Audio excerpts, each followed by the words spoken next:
Peuple congolais, de loin, de près, tozali. Bambote, bambote, bambote. Ba joyeux Noël. Na congolais nyonso, bisika tozwami. Na mabota nyonso.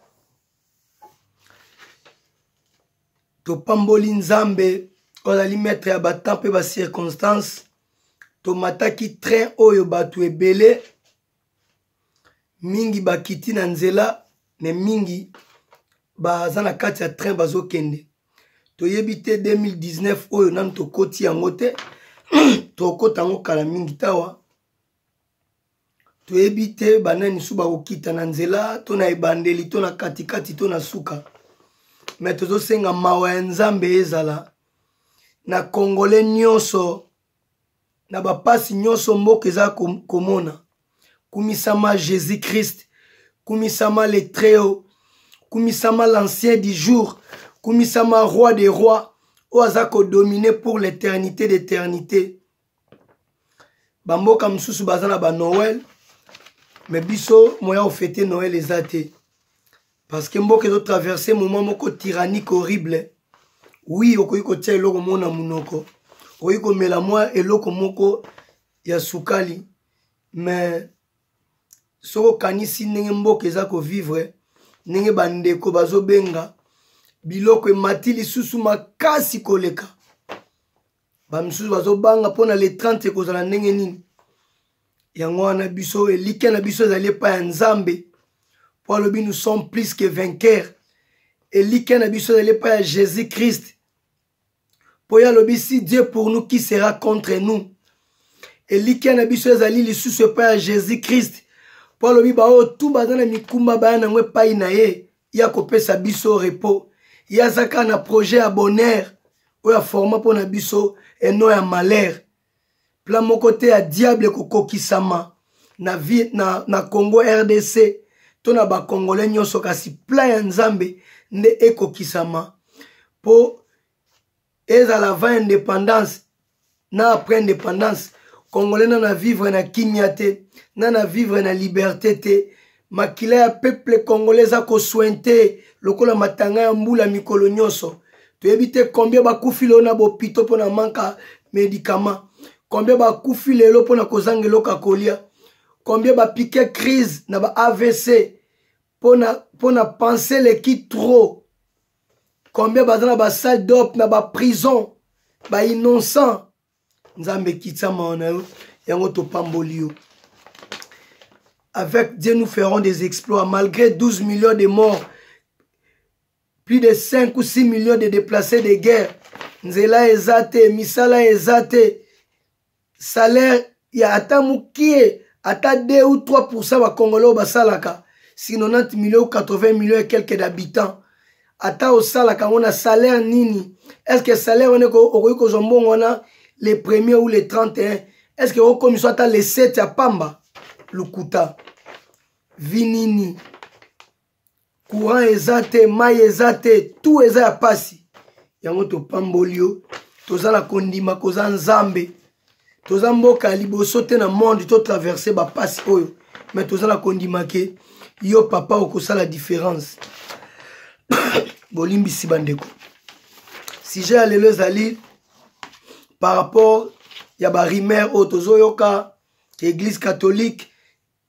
Ils ont besoin que Koutissa, président Fatina, Martin Fayoulou. Alors, tant na moni yango, naza pe na regard mususu. Oyo nga nazo talela yango, bande ko mususu bakoki koyeba bango bien kenga. Nga pe na koyeba bango mwa mukie pombo keza bato ebele ya bwanya, pe ya basage, na koyeba bango pe mwa mukie ya kosola pe na bande ko mususu o baza na kidiba. Donc, ils allaient parmi les prophéties les plus importantes, il y a la fin du temps. Et la prophétie, oyo, il y a antichrist, il y a faux prophète. Donc, Saint-Empire romain, ils ont union européenne, oyo, antichrist, na faux prophète, bako bimakuna. Yango moni na kati ya makambo wana ndenge na kei bongo na simboka na biso ezo traverser betape moko difficile.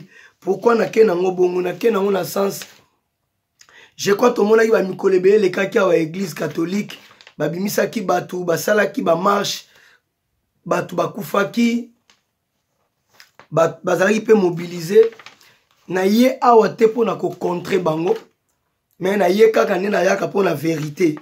Initiative eza très bien ya kokutisa président Félix Tshisekedi na Martin Fayulu kokutisa bango na ke soki basangana oui eza idée ya mabe te mais totala ta ndenge ekomeli parce que banda avant Genève ba événement nyonso to eleki église catholique ezalaki présent bazalaki na 1000 façons ya kobenga bango kutu bango ne badirige olezala o fondation moko boye oyo esalaki réconciliation ya banoir na mindele na Afrique du Sud to Mandela bimaki to ezala fondation moko corrompu satanique ya Kofi Annan oyo bazalaki corrompu mpona assassiner Congo RDC na ndenge makambo ya Genève elekaki. Fallait que l'église catholique comme ba congolais bayebi ba vraie réalité ya mboka bayebi nini bakokai kosala pour que makambo wana eleka pacifiquement candidat to ayaki a se retrouver et peuple congolais azala derrière candidat moko babolimbisi même mawa mingi esalama ike bato mususu bakendaki kogere yango lelo tozotala biso nyonso tout clair tango ndenge komi na ndenge bacampagne eleki na baréalité ndenge ezali nayebi te kose passe ndenge nini. Déjà na Genève de IDPS batraitaki ye ndenge mosusu via sondage tozalaki nango ata bokoboya me tozalaki na sondage wana soki bino boboyi mpo eza na avantage ya IDPS so ezalaki mpe na avantage ya candidat mosusu alinga aboya yango te. Donc ezalaka lokola mbongo motu moko akoloba lokola aza na ngai na mbongo mwa libende oyo centime oyo nabwaka na ngai yango to disengi oyo nabwaka na ngai yango donc nanu tomona te. Donc soki IDPS sondage wana ezalaki bien mpo na bango donc soki ezalaki mpe mpo na avantage ya candidat mosusu elenge eza mpe bien mpo na ye mais esalami bongo talo na moment oyo évolution esalami na campagne nayebi te parce que argument mo ezali terre à terre bato balimbisanga ke soki opposition eza mibale eza hypothèse to prétexte oyo Kabila oprofite nango babolimbisi mpona atricher. Est-ce que na kati na bango bakandidat misato oyo basali campagne est-ce que candidat aza populaire aza te oyo tomoni biso tu na misu na biso oyo tomoni parcours ne bisika tu aleki? Donc c'est ça, candidat aza populaire azali lokola président Félix Tshisekedi leader incontournable à Congo RDC, il y a toute tendance confondue à politique à Congo.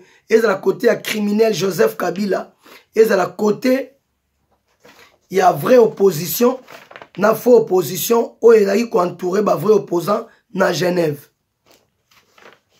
Yango moni photo dans la claire. Alors, soyez allés que Martin Fayulu a désisté pour le président Félix Tshisekedi, gloire à Dieu, par rapport à l'élite, par rapport à ténacité, par rapport à popularité, par rapport à IDPS et partout implanté dans le Congo RDC, tout le monde biso tout na misu. Place mon côté IDPS a tikali kolakisa image moko ya Pérou, to ya Venezuela, to ya Nigeria, to ya Ghana, ya ba noir alo ba keta ba immeuble oyo na ba Congo, to ta ba immeuble oyo na Katanga to na Este ke ba immeuble ba image mo lokuta. Donc to moni biso tout. Mais to ebi ndenge baluka esali de baluka cela veut dire lamuka. Yango wana peuple congolais to CDT na ba mensonge na ba pression à lokuta na ba intimidation na ba séduction à lokuta. Yango wana moni il faut tous la déterminer ferme. Lelo so ezali ke IDPS nde muta désisté mpona Martin Fayulu esimba te parce que Félix Tshisekedi ali candidat ya changement ekosimba te.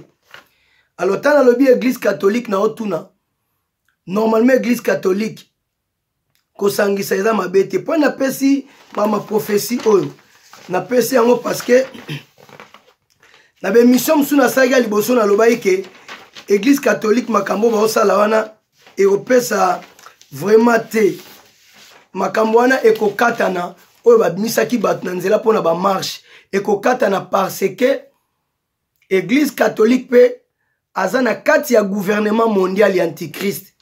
Église catholique siège nango monene eza na Vatican. Donc elingi oloba ke nde nazosala mwa lecture mais empire romain eza séculaire eza eloko moko ya kala mais saint empire romain eza une nation, une alliance entre l'église na état, entre la politique na religion.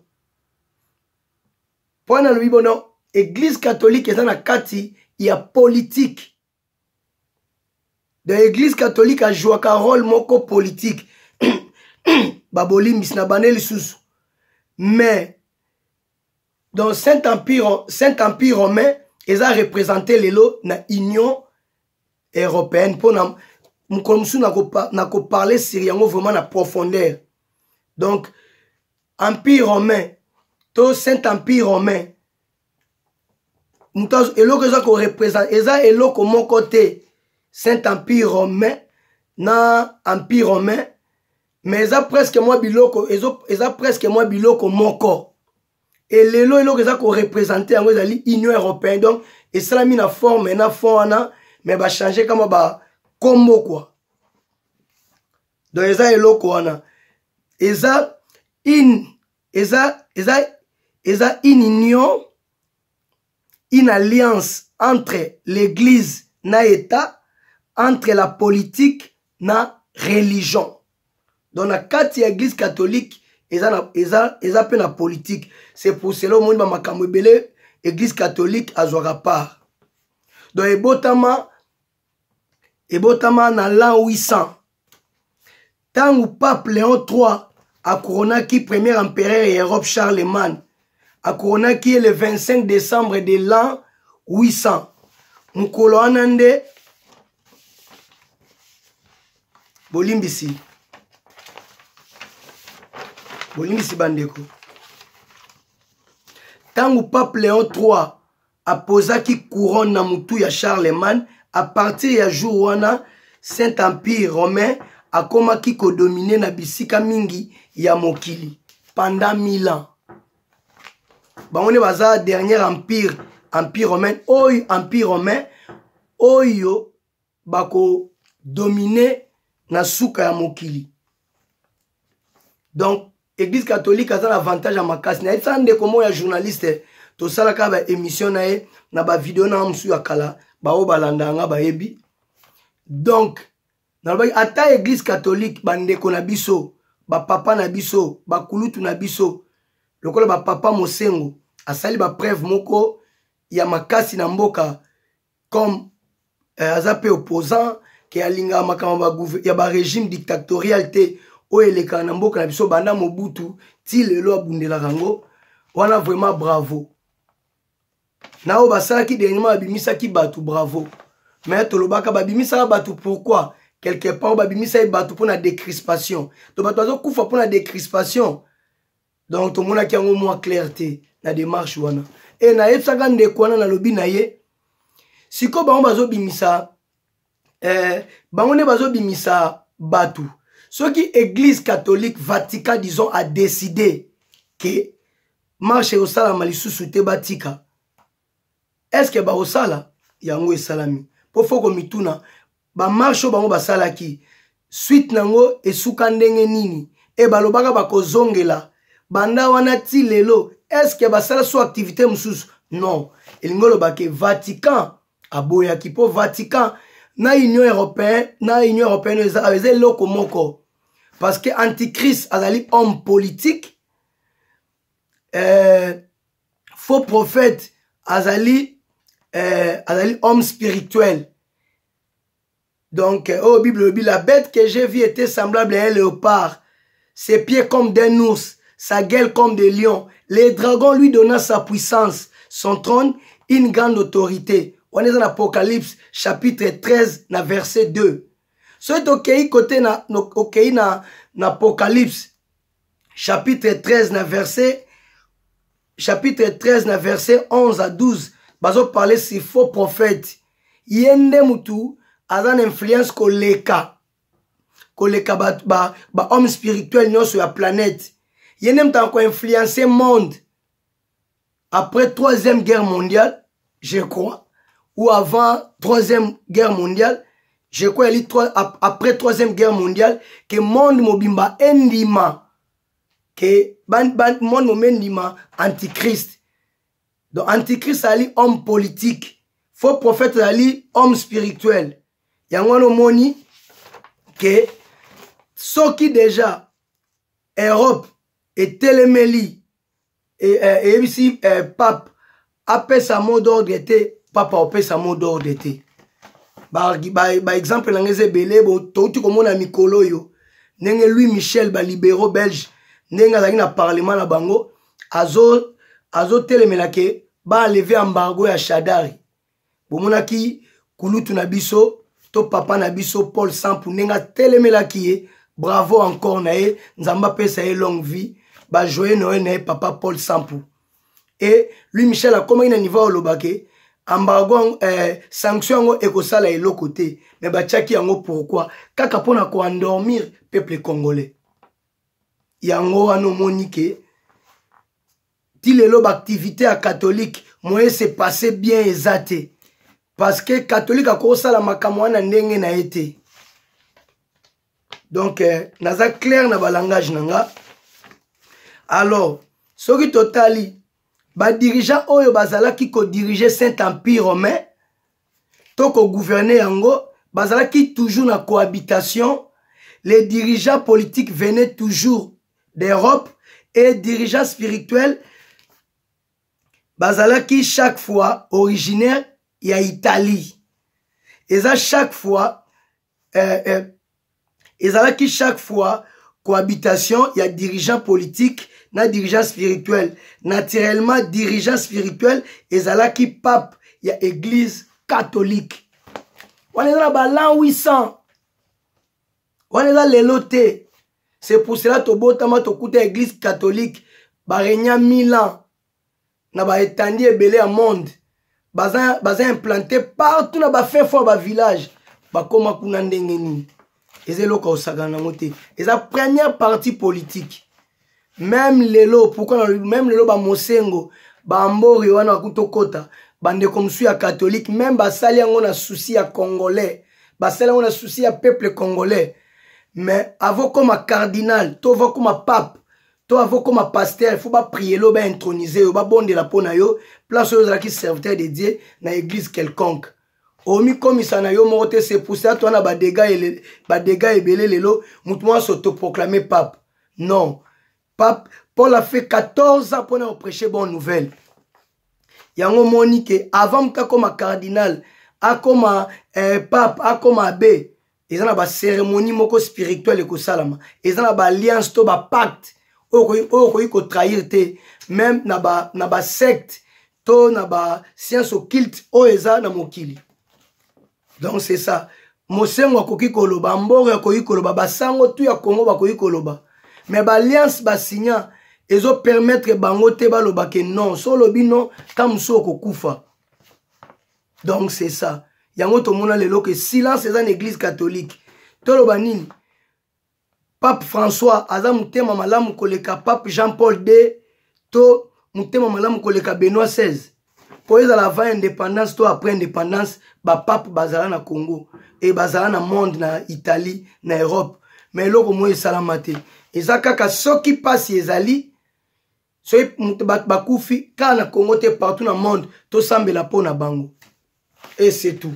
Parce que baza la cohabitation entre Europe, entre Empire romain et puis faut mituna tangu Pape Léon III, dans l'an 800, il y a le 25 décembre, il y a l'an 800, à Couronaki, Charlemagne, Allemagne, Mboka Nezali, Awana, Aken.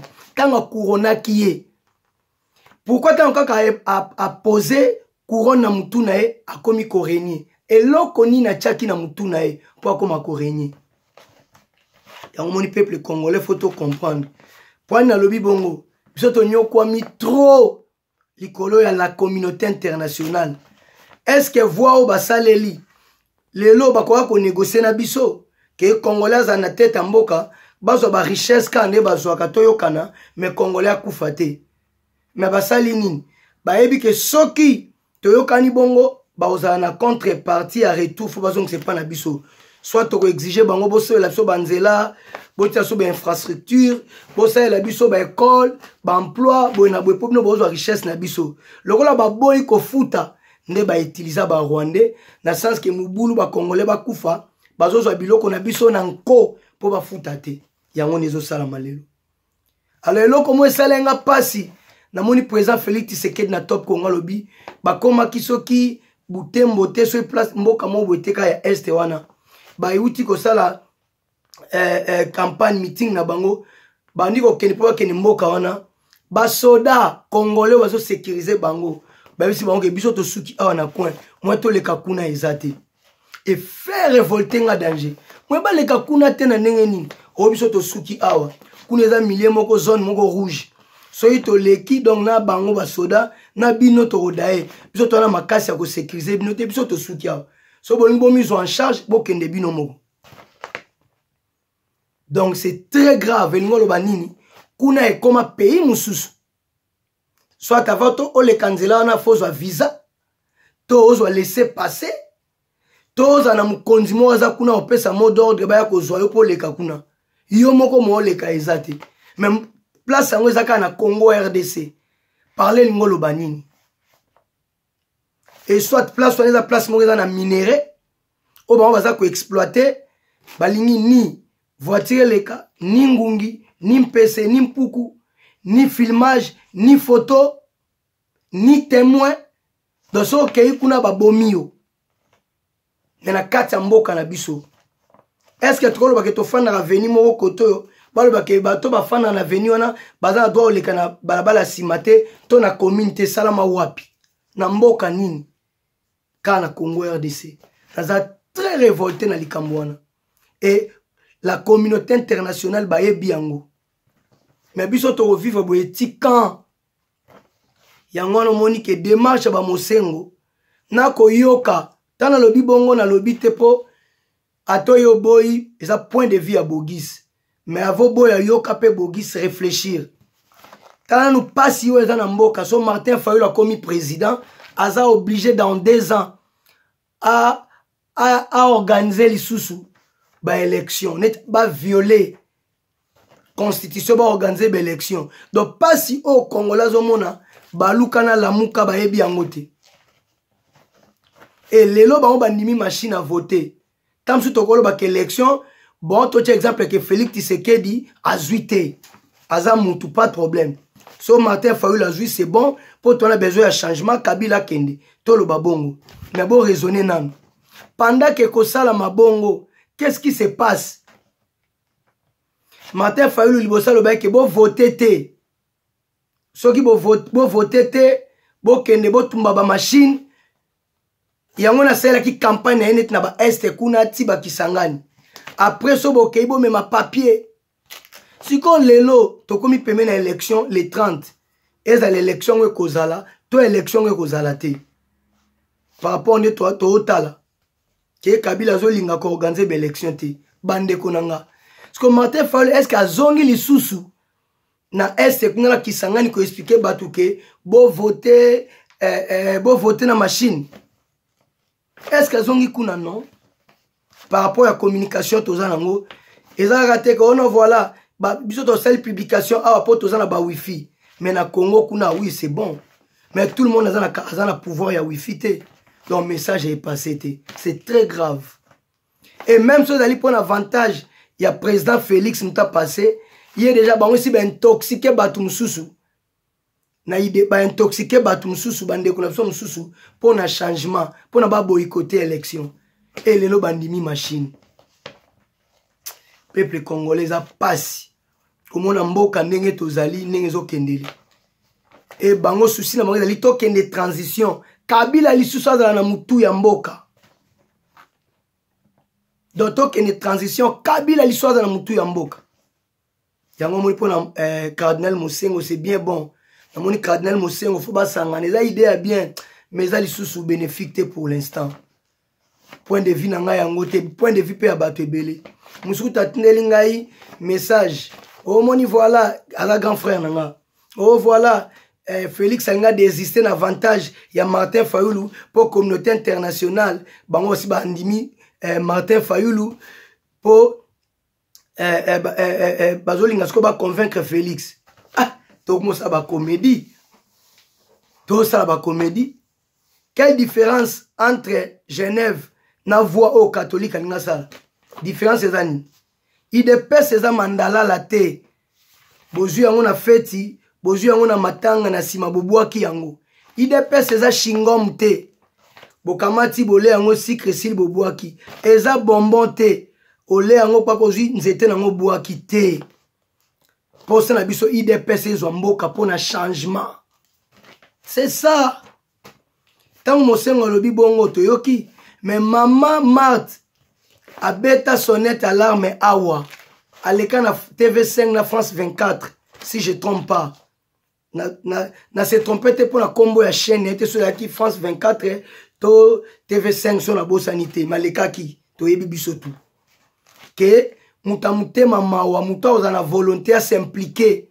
pour na corps ya papa Tshisekedi ezonga bakunda ngona mboka banda kufati lelo ya lala na mabele te yiba bokoko na biso coutume na biso ti lelo alala na mabele te yokaki biso tout sango ke bakunda papa Tshisekedi mais te uto mona mikolo yo ke Félix Tshisekedi devant corps papa Tshisekedi na cercueil donc ti lelo maman Marthe alala na mabele est-ce que tokoki so ezala ki maman na biso to maman na bino bato tout bazolandanga est-ce que bokondimelo ko ndengwana est-ce que le kola papa Tshisekedi akufi il faut pe maman Marthe akufa est-ce que ba petit fils à maman Marthe bazana besoin au mona mémé na bango te le kola papi akufi il faut pe mémé akufa mais tout monde ta église catholique ça la pas démarche te faut une institution mo ya munene ka pona bonzambe te mais pona politique pour maman Marthe lekaki ko senga ba première dame nyonso tout ya monde o ba za toucher ba expliquer mi bal na bango.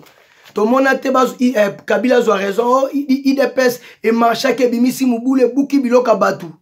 Yangwana ko tseke de rozonga te pour basala on a des exemples. Tout le monde a ngoté. Et ça pour na ba raison moko politique ya bango moko na sens que Félix Soko lingi comme premier ministre bongo to kunda papa Tshisekedi.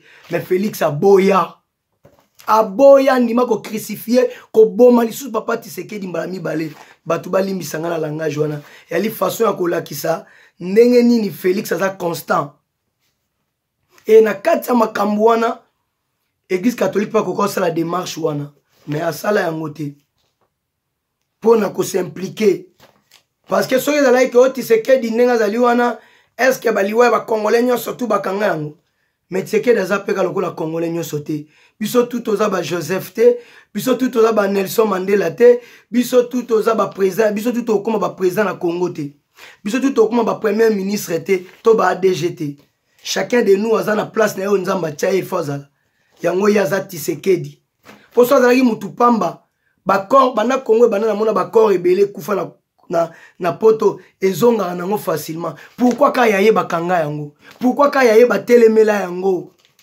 peuple congolais bandeko nanga to kanisa yango wana tangu église catholique esala bongo esala ke espoir ba s'impliquer quitter exemple na makambo papa Tshisekedi na lobika te ke eza obligation no eza obligation te na osala ka ba analyse yango no moni idée à église catholique ya ba Martin Fayoulou ko sangana à président Fachi so Martin Fayoulou a désisté pour na président Fachi c'est bon mais so pour na président Félix Tshisekedi ekosimba te ekosimba ata mukete parce que so yali ko basangana déjà tobi tozana ba ekoma ba guerre d'ailleurs ekoti na ba guerre tribal o biso tozo condamner yango to boyi makambo ba guerre tribal to boyi makambo tolingi Congo ezala ini alors ekoma makambo ke biso photo prouver bango ndenge bakabona bo na Genève comment est-ce que makambo ko prouver toyokaki ndenge criminel Jean-Pierre Bemba lobaki alobaki ke ya osala tout barre Félix route mais bo sanita azaki na CPI abengai Félix abengai nde Félix flaga benga Katumbi fa benga Fayulu fa benga bango tuwana to pekisi mutu te mutu asala choix na ye libre tango bino bolinga koloba makambo na no biso pe to a libre ko réfléchir na ba manière na biso dans lelo bozolo bango te ke Martin Fayulu alobaki kuna na est ke ba voter na machine te est azongi kuna yango wana moni ke za pasi eza pe mawa idée ba cardinal eza mabete mais na moment oyo ke mo mubulu na moment oyo ke mo mubulu parce que IDPS abundi trop 36 ans ya lit nenge to mona mikolo uti koleka ba piéger ki IDPS que Félix a payé sa mot d'ordre tant Félix a payé sa mot d'ordre et Kabila a infiltré ba soda en tenue civile ba buki ba tumbi ba station ba tumbi ba biloko ebele po ba kanga Félix ba tchake Félix a admis Mubulu na mboka ba kangie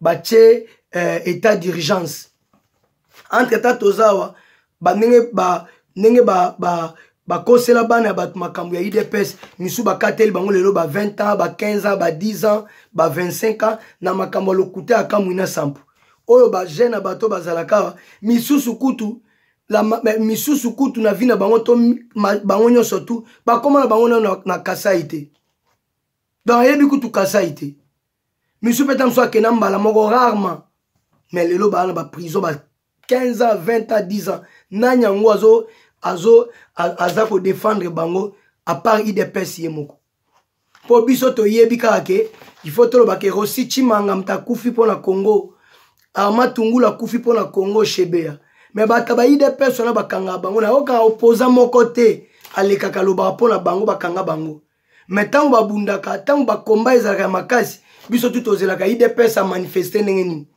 kutu fa to soutenir bango biso tout ozelaka to yoka mode da IDPS les lotos dans les 30 ans tozozela Kabila ye na ba soda te na Congo pour proclamer que Félix Tshisekedi président to Martin Fayulu président position nini peuple congolais azui d'abord banda makambo e bandi ya élection peuple congolais a mal à l'aise banda Kabila kota de 2001 ti lelo peuple congolais comme na vie moko pauvreté moko impossible pauvreté moko extrême yango no moni ke lelo ba congolais photos